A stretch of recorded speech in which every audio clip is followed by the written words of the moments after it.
قبل از ولادت مصطفیٰ صلی اللہ علیہ وسلم کے حالات کا نقشہ کھینچا. سیرت نگاروں نے 100 کتابیں لکھی اس حالات پہ اور بہت سارے تصانیف کی، لیکن اعلیٰ حضرت نے اس تمام سیرت نگاروں کی اس تمام گفتگو کو مختصر سے جملے میں بند کر دیا. اعلیٰ حضرت فرماتے ہیں ناریوں کا دور تھا، ناریوں کا دور تھا، دل جل رہا تھا، ناریوں کا دور تھا. کہتے ہیں ناریوں کا دور تھا، دل جل رہا تھا نور کا. آ گیا اور نور والا، ٹھنڈا ہو گیا کلیجہ نور کا. سبحان اللہ سبحان اللہ. اب ناریوں کا دور کہہ کر اس نے تمام سیرت نگاروں کی ان باتوں کو جملے میں بند کر دیا ہے کہ وہاں کون سی بدی تھی جو اس وقت نہیں تھی. جیسے حضرت نے فرمایا ہر وہ بدی میرے آقا کے آنے سے پہلے موجود تھی. لیکن میرے دوستو میلاد کیا چیز ہے؟ آج میں نے نوجوانوں کو 2-4 باتیں کریں. آج کا سوشل میڈیا کا دور ہے اور گفتگو کا دور ہے. علامہ صاحب تشریف فرما ہے جب گفتگو زیادہ ہو جائے تو جستجو ختم ہو جاتی ہے.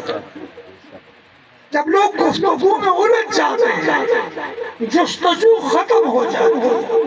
ہمارے بزرگ فرمایا کرتے تھے کہ اگر علم نمک جتنا ہو اور اس پہ عمل آٹے جتنا ہو تو روٹی ہضم کے قابل ہے. لیکن اگر علم جو ہے وہ عمل نمک جتنا ہو جائے، علم آٹے جتنا ہو جائے تو وہ روٹی کھانے کے قابل نہیں رہتی.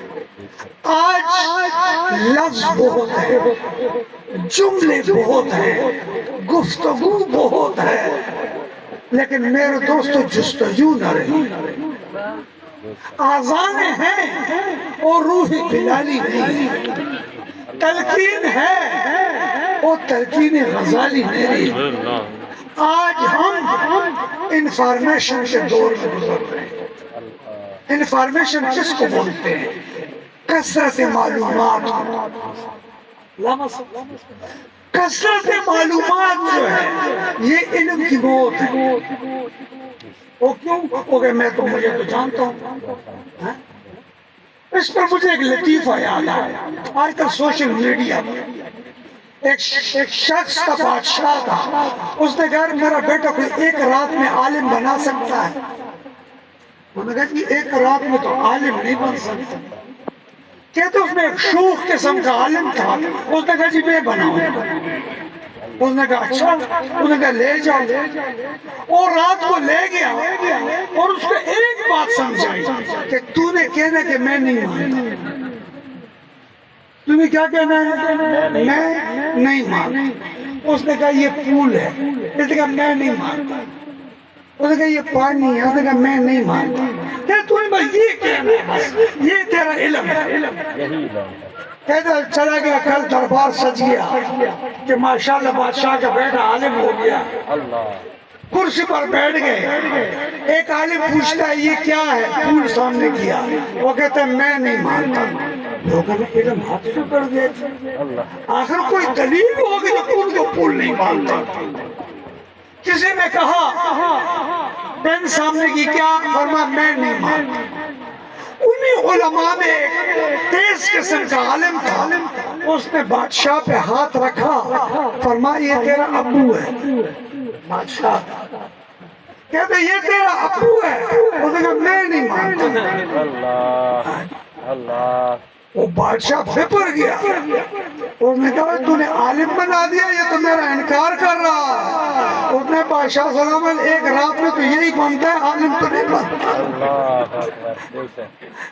کہتے ہیں ایک رات میں تو آپ کا انکار کرنے والا ہی بنے گا، عالم تو نہیں بنے، اب راتوں کے عالم ہیں، سوشل میڈیا کے عالم ہیں، انفارمیشن کی کثرت ہے، تو وہ لوگ علماء سے بحث کے لیے معلومات جمع کرتے ہیں تاکہ ہمارے پاس علم زیادہ ہے۔ یہ چیز بہت نقصان دہ ہے، بہت نقصان دہ۔ تو اس میں ہم کہتے ہیں ہمارا ایک شخص جا رہا ہوتا ہے، کہاں چلے ہو؟ میلاد میں۔ اچھا میں تو نہیں مانتا۔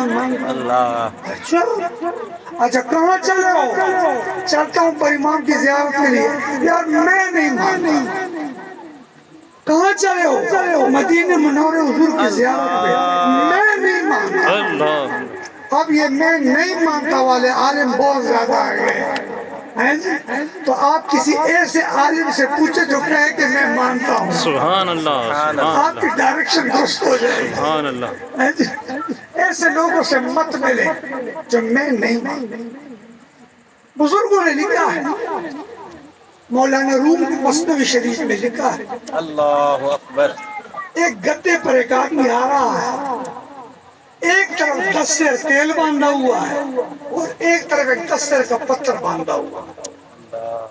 سادہ بندہ، دیہاتی بندہ، وہ آ رہا ہے، تیل لے کے جا رہا ہے۔ اس میں ایک بہت بڑے عالم سامنے آئے جو اپنے آپ کو عالم کہتے ہیں۔ اس نے کہا وہ چلے، کتنے چلے ہو؟ اس نے کہا یار گاڑی پہ جا رہا ہوں یہ تیل نکالنے کے لیے، یہ لا کے لا۔ اس نے تو بڑا بیوقوف ہے۔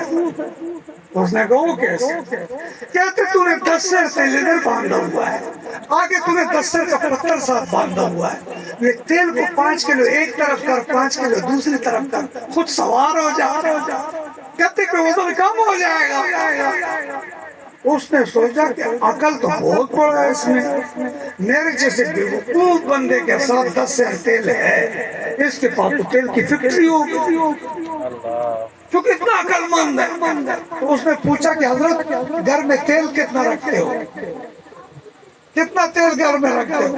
اس نے کہا مجھے تو گاڑی لگانے کے لیے بھی نہیں ملتا۔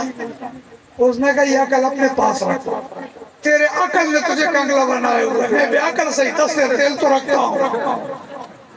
تو مولانا روم فرماتے ہیں تم کہو میلاد میں جا رہا ہوں، وہ کہتے ہیں یوں کرو، تم کہو میں تو جا رہا ہوں، وہ کہتے ہیں یوں کرو، تم کہو کیا رسول اللہ صلی اللہ علیہ وسلم کا نعت پڑھتے ہو؟ کیا بدوحا کے چہرے کا ذکر کرتے ہو؟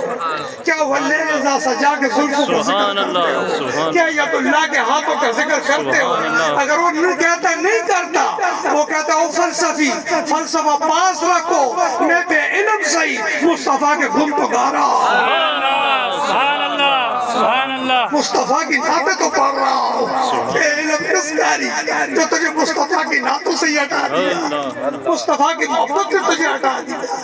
اے میرے دوست، دور بہت نازک چل رہا، نوجوانوں کو خراب کیا جا، اس لیے میرے دوست نبی علیہ السلام کہ ایک صحابی گھر میں بیٹھے ہیں اور کہتے ہیں کہ منافق ہو گیا، منافق ہو گیا، منافق ہو گیا۔ ادھر صدیق اکبر رضی اللہ تعالیٰ ملے، فرمائے صحابی یہ کیا ہو گیا؟ تم بار بار کہہ رہے ہو میں منافق ہو گیا ہوں، میں منافق ہو گیا ہوں، یہ کیا وجہ ہے؟ فرمایا یار میرے ساتھ ایک مسئلہ چل رہا ہے۔ کہ مسئلہ کیا چل رہا ہے؟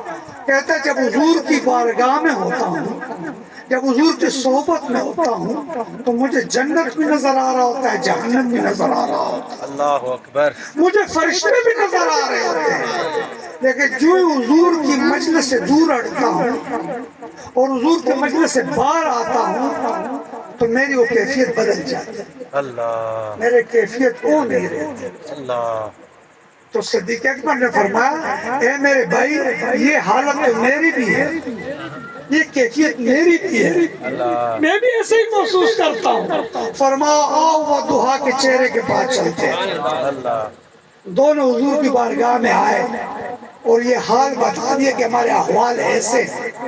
میرے آقا نے فرمایا کہ اے میرے دوستو، اے میرے صحابہ، اگر تمہاری وہی حالت قائم رہے جو میری صحبت میں ہے تو پھر تو گلیوں میں تم سے فرشتے ہاتھ میں لایا کریں گے۔ وہ کیفیت تو نہیں رہ سکتی۔ علماء نے لکھا کہ اگر دیوار سے صحابی جو روزانہ حضور کے چہرے کی زیارت کرتے تھے دیوار سے باہر آتے ہیں، ان کی کیفیت بدل جاتی ہے۔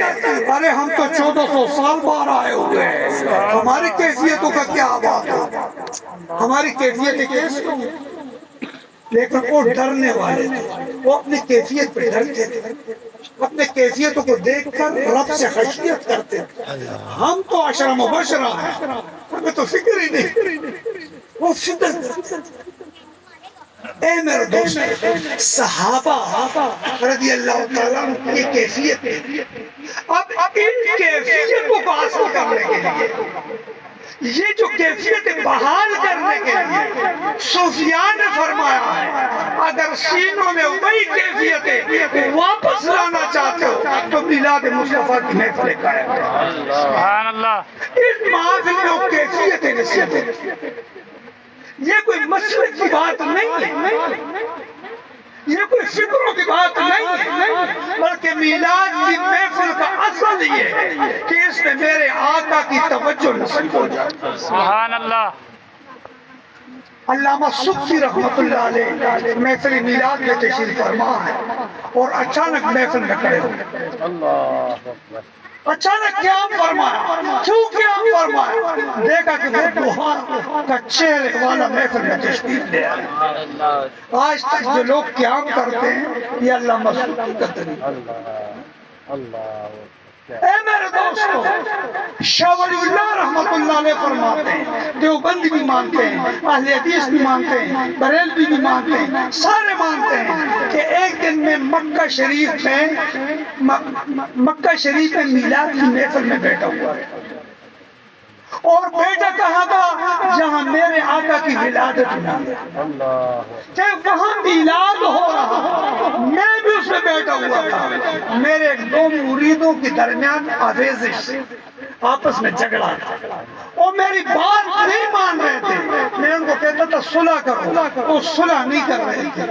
کہتے میلاد کی محفل جاری تھی، میں نے اللہ کی بارگاہ میں ہاتھ اٹھا دیا، یا اللہ ذکر مصطفیٰ کی محفل ہے، اس میلاد کے صدقے میں ان دونوں بھائیوں کے دل میں الفت، ان میں محبت ڈال دے۔ کہتے میرے زبان سے یہ بات نکلنی تھی، میں نے دیکھا کہ محفل میں دونوں دوست آپس میں صلح ہو گئی۔ یہ محفل میں محبت ہوتی، یہ محفل میں دلوں میں کیفیات نصیب ہوتی، دل پھر مدینے سے جڑ جاتا۔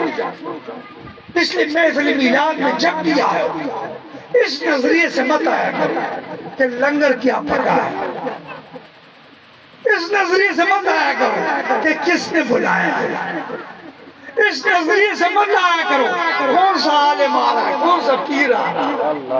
آپ کس لیے آیا کریں کہ یہ میرے مصطفیٰ کی محفل ہے، ہو سکتا ہے کہ وہ دوہا کا چہرہ